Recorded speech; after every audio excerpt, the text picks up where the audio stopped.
What's going on, Jerome's beautiful Saturday, raw, real rant. Again, if only there was some name for sports talk that is just audio only. I don't know. But a couple of Jeromes point out that we haven't done the annual nickname video. It's all right. But it kind of I wanted to combine that by talking through every single player on this defense. Because I know all the talking points right now is like, how's JJ look? JJ McCarthy. What about Justin Jefferson? What about Hockenson? What about Darrisaw, etc.? But this defense has a chance to be biblically good, right? I'm talking about locusts and firstborns across the National Football League. They're done. They're absolutely done because Flores, it's a very odd and unique circumstance with Brian Flores, right? And the Vikings jumped up from bottom of the league, I think they're 31st in points with Ed Donashell, jumped up to 13th with Flores in year one, up into the top 7 in year 2 of Flores, and now they're going to be the best team in the league, and they're not going to be, well, no, hold on, top 2 defense in the league, and they're not going to be 2. That sort of thing. And it's unique circumstances because of Flores, everything with Flores and the lawsuit, understandable, right?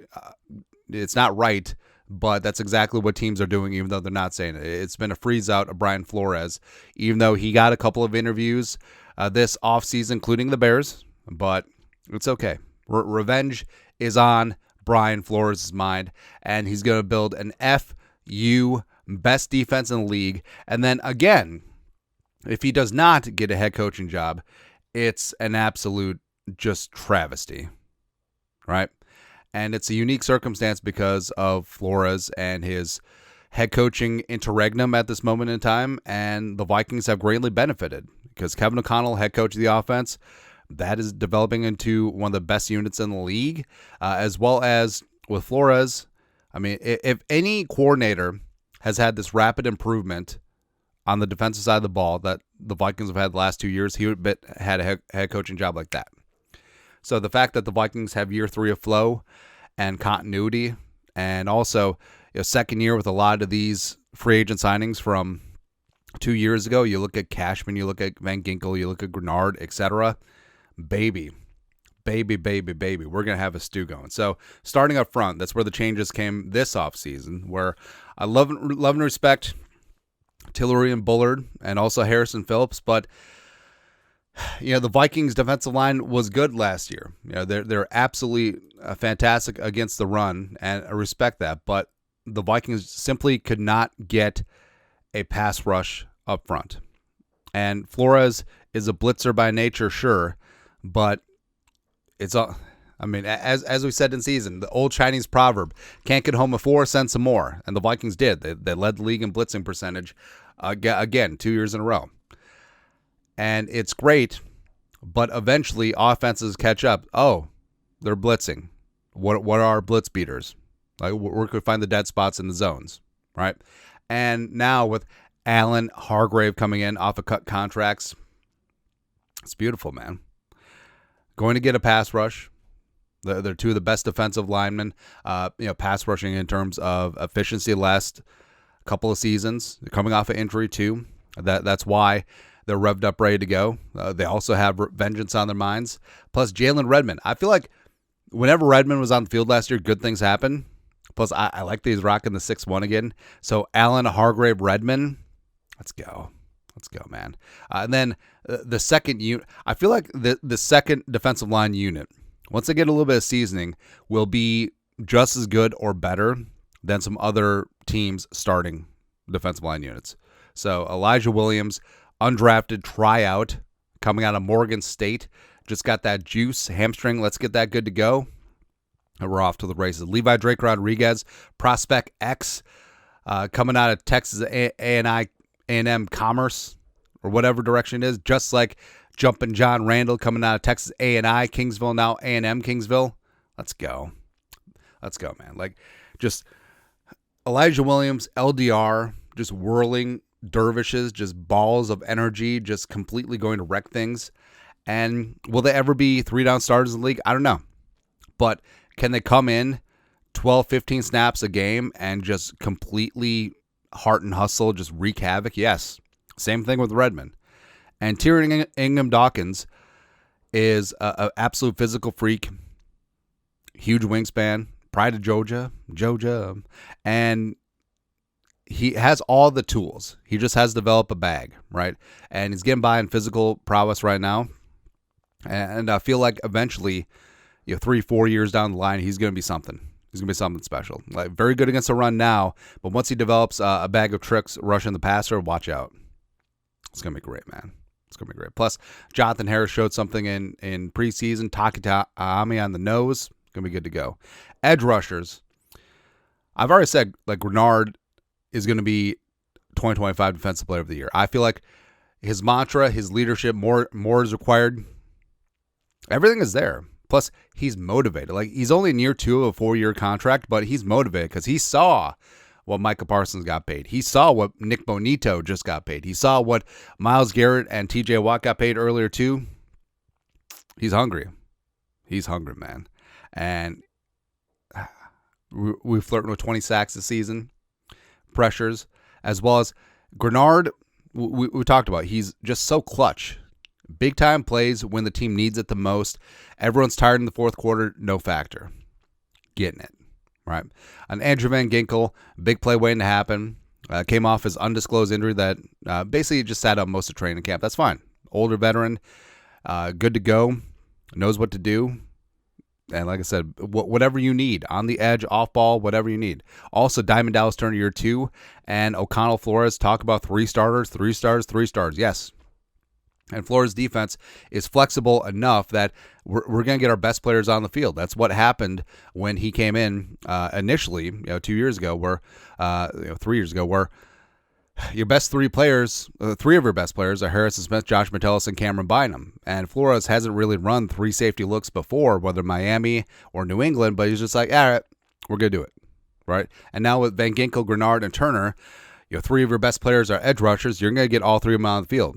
Whether Van Ginkel, Turner playing some off-ball, you're going to have some mix packages. You're going to have some NASCAR packages. It's going to be great. And then Bo Richter, Chaz Chamblee, another Georgia defender, getting after. Gabriel Murphy, guy on the practice squad, good to go.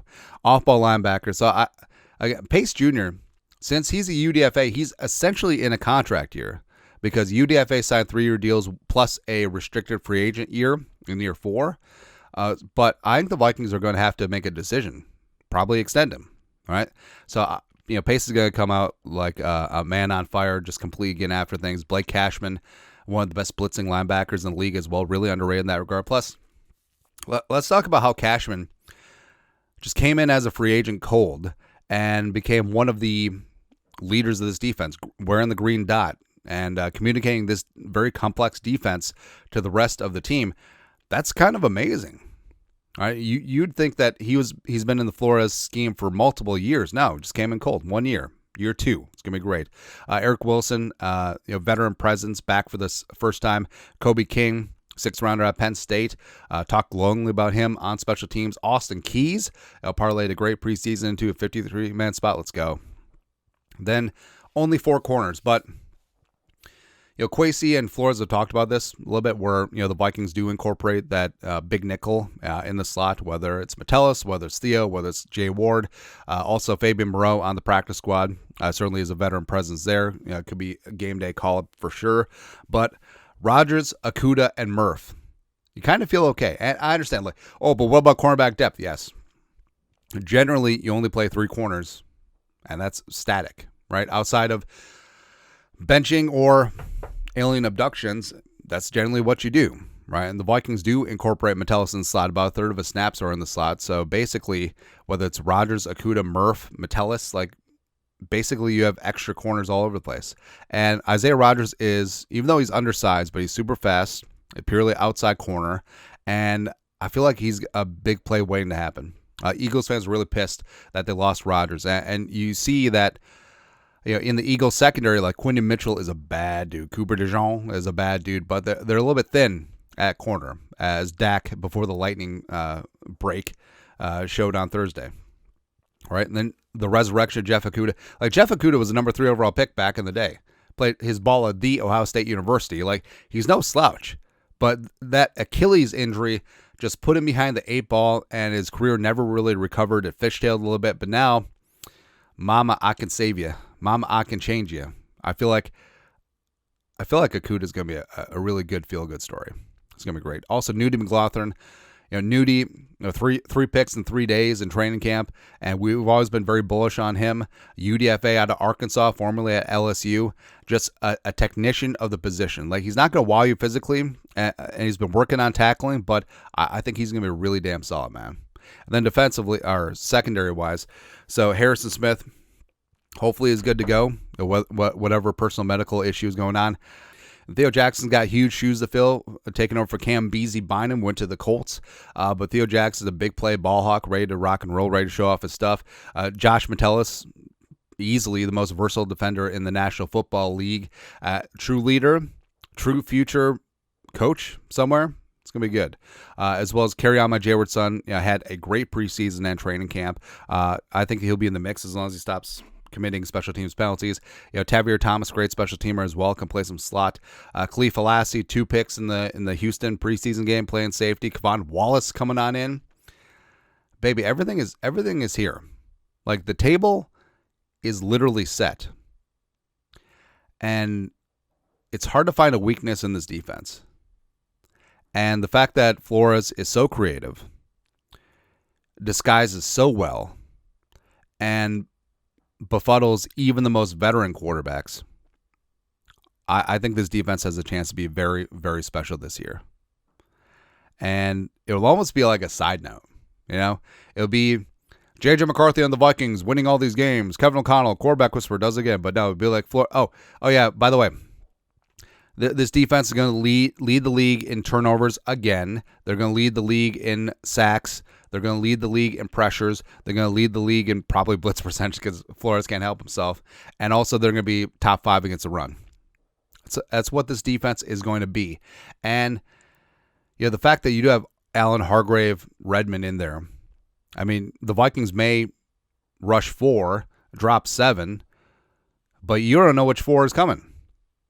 And that's going to be hell for the protection calls. That's going to be hell for the O-line. That's going to be hell for the quarterback, where you're getting quick pressure because the O-line and backs fail to recognize who's actually coming, and you're still staring at 7, dropping into coverage, it's going to appear like the Vikings have 17 defenders back there. And I got to tell you, it's one of the things I'm most fired up about. Right? This defense has a chance to be historically great. Like, by the end of the season, they will talk about this defense like they do the Steel Curtain, Doomsday defense, no-name defense, Purple People Eaters, the 85 Bears, the 2000 Ravens, the 2002 Bucks, 2015 Broncos. This is going to be up there. This is going to be up there. Baby, I promise. It's going to be so good. Anyways, that's it. Raw Real Rant, this defense. How about that D, baby? Let us know. Comment section. No production value.